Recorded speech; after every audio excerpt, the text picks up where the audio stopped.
minutes, je vous invite à entendre M. Louis-Philippe Lampron. Il est docteur en droit des universités d'Avignon et Laval. Il enseigne à la faculté de droit de l'Université Laval depuis 2007. Il y dirige les programmes de premier cycle depuis 2012. Au niveau de mon angle d'attaque, donc Mme Guénette l'a dit, je suis un spécialiste des droits et libertés de la personne, donc des chartes, non pas de la charte dont il est question, mais des chartes des droits et libertés de la personne. Et je me suis effectivement beaucoup intéressé à la portée de la liberté de conscience et de religion depuis avant la commission Bouchard-Taylor. Et donc, mon diagnostic avant que le gouvernement arrive avec sa proposition de charte des valeurs était qu'effectivement, le gouvernement avait toute légitimité à intervenir, même avait intérêt à intervenir de manière législative pour clarifier certaines choses qui, à mon avis, est à la source de la récurrence du débat, on va le dire comme ça, dans les médias, même devant l'Assemblée nationale, que sais-je encore. Ça revenait trop souvent et ça nous ramène à l'arrêt Multani où ça a été vraiment la source de ces dérapages-là, de la, entre guillemets, vraiment d'immenses guillemets, les crises des accommodements raisonnables. Et donc, à mon avis, l'intervention législative aurait dû porter sur deux aspects.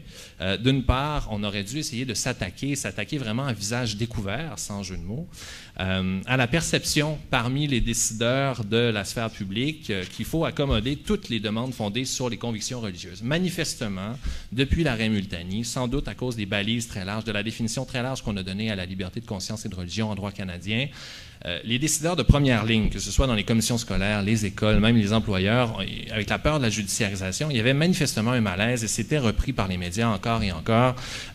Et ce malaise-là était à l'effet qu'effectivement, dès qu'il y avait une demande fondée sur une conviction religieuse, on avait l'impression, dans la communauté ou dans certains cercles, qu'il n'y avait pas de balise qui nous permettait de refuser. Donc, il fallait accommoder toutes les demandes de conviction religieuse, ce qui est évidemment faux. Mais quand même, qu'est-ce qu'on fait avec ce malaise-là? Peut-être que, considérant le fait que ça revenait dans l'actualité depuis 2007, là, il fallait une intervention législative sur cette question-là. Et la deuxième raison qui, à mon avis, justifiait une intervention législative, c'était surtout suite là, à la décision de la Cour d'appel du Québec par rapport à la prière du Saguenay, c'était de clarifier la question du patrimoine culturel et religieux, la question des signes patrimoniaux. Donc, qu'est-ce qui fait partie du patrimoine culturel et religieux du Québec? Qu'est-ce qui n'en fait pas partie? Est-ce que la prière du maire de Saguenay est un symbole patrimonial ou au contraire, est-ce que c'est pas une atteinte directe à la neutralité religieuse de l'État? Il me semblait que, considérant le fait qu'en ce moment, on remettait ça dans les mains des tribunaux, une intervention législative, ça aurait été intéressant pour vraiment qu'on règle la question une fois pour toutes et qu'on passe à autre chose. Alors, il me semblait que, en fonction de ces deux problème, on peut les nommer comme ça, pas de crise, mais quand même problème qui est à la source d'un problème récurrent, de débat récurrent, il était tout à fait légitime d'intervenir.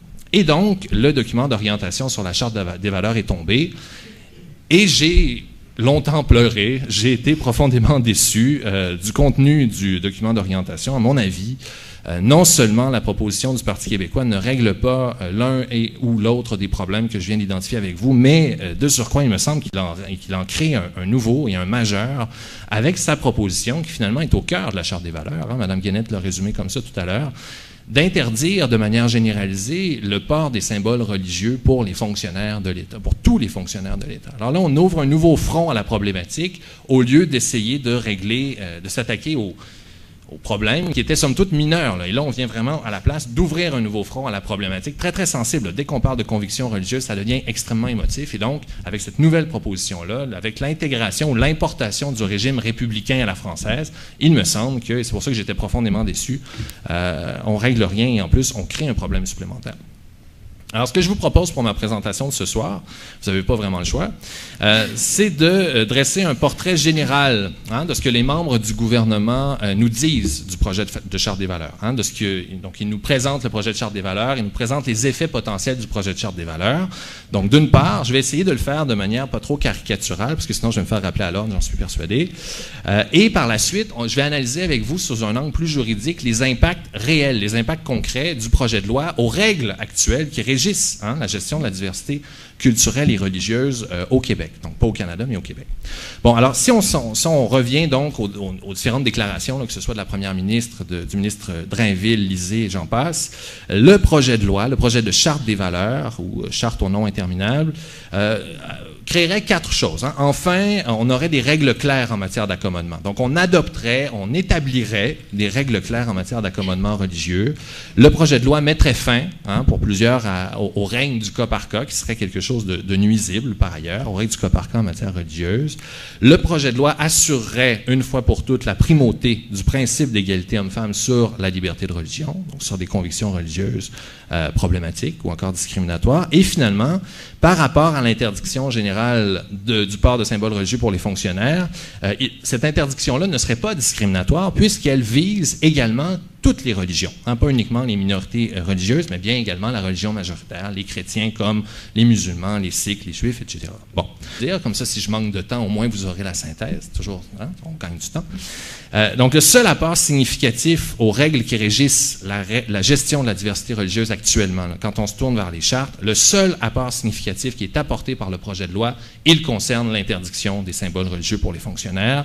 Il concerne donc également pour les bénéficiaires l'interdiction du droit de porter un symbole qui couvre le visage dans ses relations avec l'État. C'est le seul apport significatif apporter le projet de loi aux règles actuelles, les règles jurisprudentielles, c'est-à-dire qu'elles ne sont pas dans une loi, mais elles existent néanmoins si on lit la jurisprudence quand on parle de liberté. Alors vraiment, ça c'est important de garder ça en tête.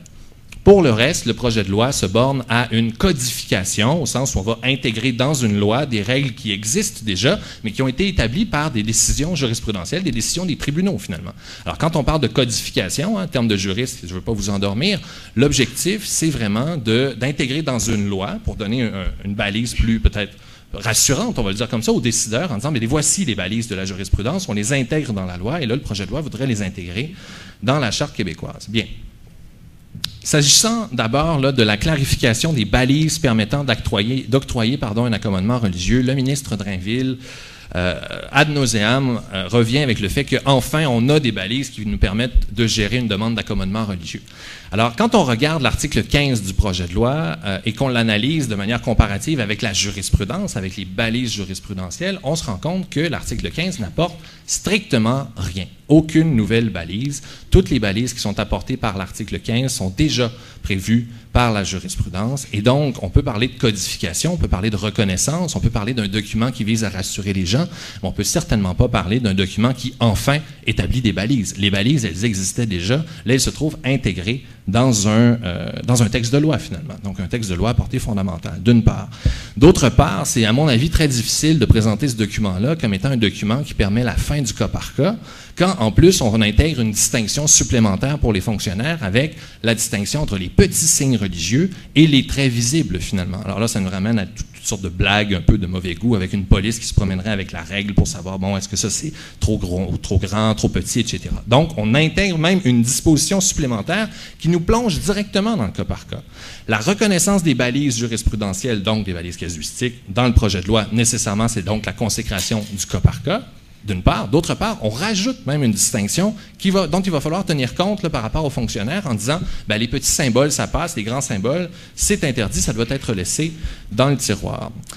Sur la primauté du principe d'égalité homme-femme sur les convictions religieuses, à mon avis, là, quand on regardait la source du malaise qui revenait là, au devant de l'actualité, c'était une surminorité de convictions religieuses qui posait problème, et elle posait problème, et elle appelait, à mon avis, à un resserrement de certaines règles jurisprudentielles parce que, justement, les balises faisaient en sorte que ces convictions-là, certaines d'entre elles, donc on ne parle pas de surmultiplication de demandes d'accommodement déraisonnable, là, mais il y en avait quand même certaines qui étaient problématiques parce qu'elles passaient entre les cracks des balises de la jurisprudence, et j'appelle ça des convictions religieuses préjudiciables au sens où, objectivement, ce seraient des convictions religieuses qui impliquent un rapport différencié entre les hommes et les femmes. L'exemple sur lequel je reviens toujours, c'est le fameux avis de la Commission des droits de la personne et des droits de la jeunesse sur une pratique d'accommodement qui avait cours à la Société d'assurance automobile du Québec. Vous vous en rappelez peut-être.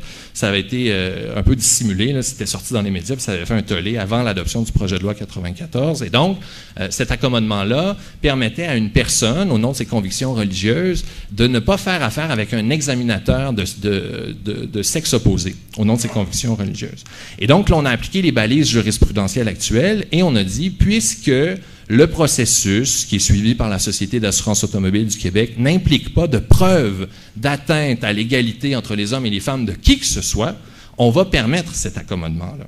Alors, un des apports intéressants du projet, dans le document d'orientation, du projet de loi de la Charte des valeurs, c'était justement de dire, écoutez, on va établir une hiérarchie et on va dire clairement, haut et fort, que le principe d'égalité entre les hommes et les femmes, ça prime sur les convictions religieuses. Avec cette proposition-là, à mon avis, le gouvernement, même si ça aurait posé problème avec le principe de non-hiérarchie entre les droits fondamentaux, là, mais ça c'est un peu une marotte de juriste, donc en établissant le principe de la primauté du principe d'égalité homme-femme sur les convictions religieuses, il venait permettre à des décideurs, comme à la Société d'assurance automobile du Québec, si elle était saisie d'un litige similaire à celle qui a donné lieu à la vie, de dire non, ça malheureusement, cette conviction religieuse-là, elle mérite une protection moins importante en droit canadien et on ne l'accommode pas parce que le principe d'égalité entre les hommes et les femmes prime dans ce contexte-là.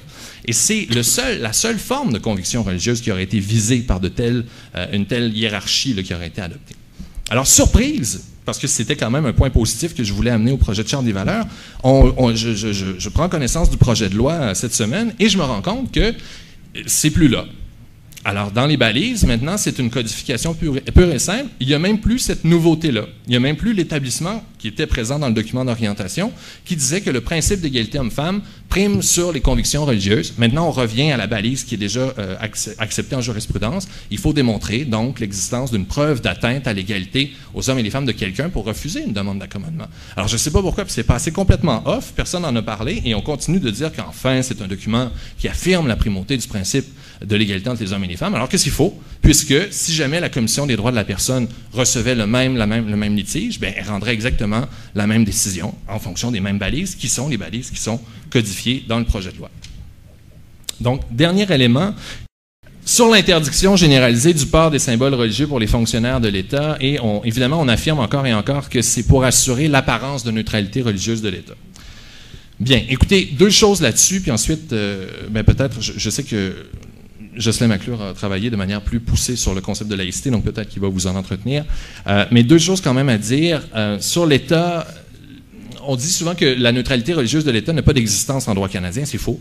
En droit constitutionnel canadien, ça a été reconnu très clairement depuis le premier arrêt qui a été rendu en vertu de la Charte canadienne comme étant une obligation pour l'État qui découle de la constitutionnalisation de la liberté de conscience et de religion.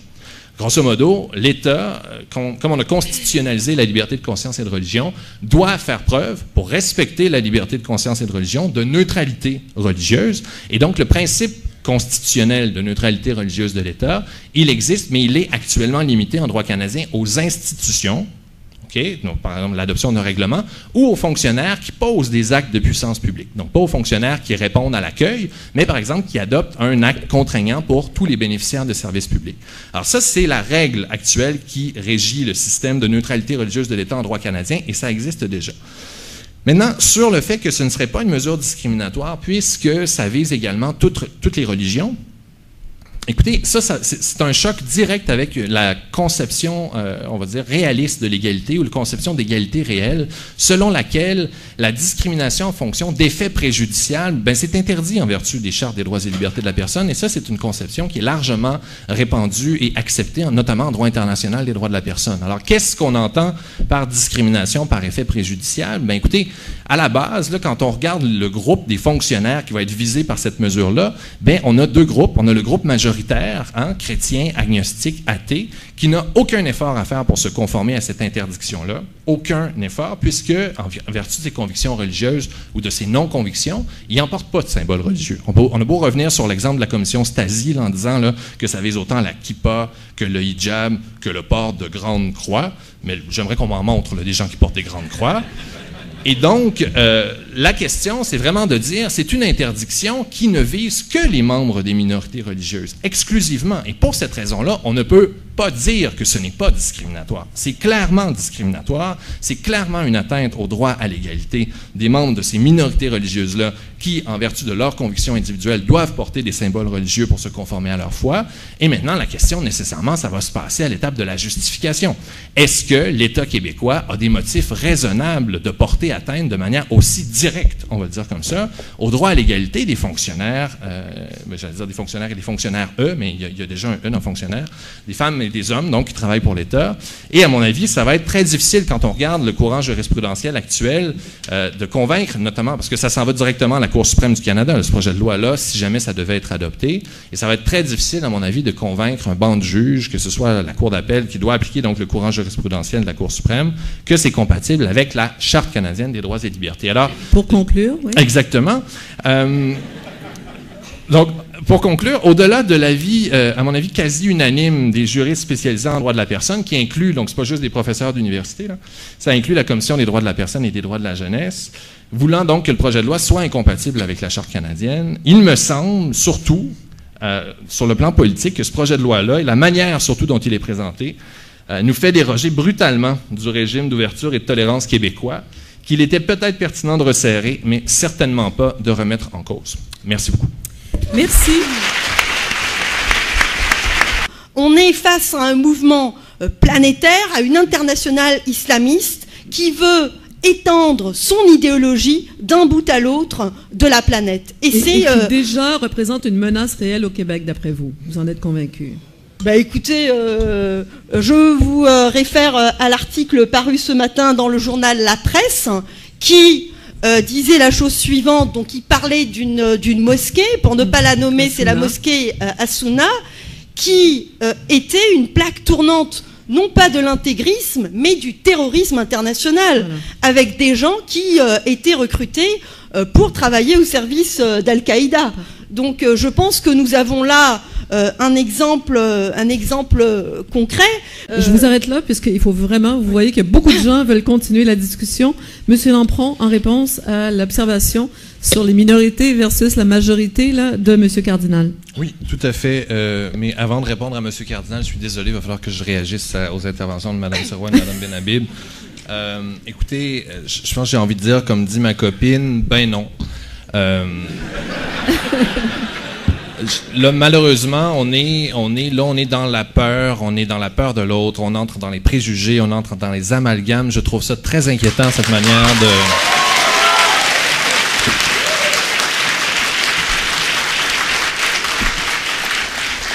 Je trouvais le débat beaucoup plus rassurant et intéressant si on parlait de la possibilité, là on va répondre un peu à M. Cardinal, la possibilité pour le Québec de déterminer un régime de gestion de la diversité religieuse qui lui est propre, qui serait distinct du multiculturalisme à la canadienne.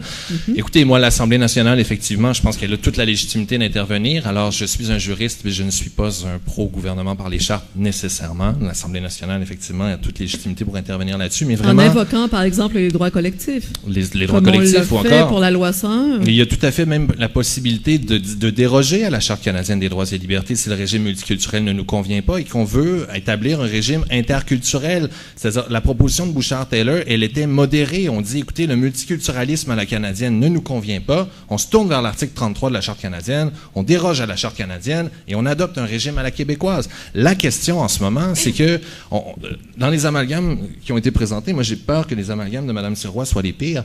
Parce que le problème, c'est qu'on fait un amalgame entre des situations qui sont dramatiques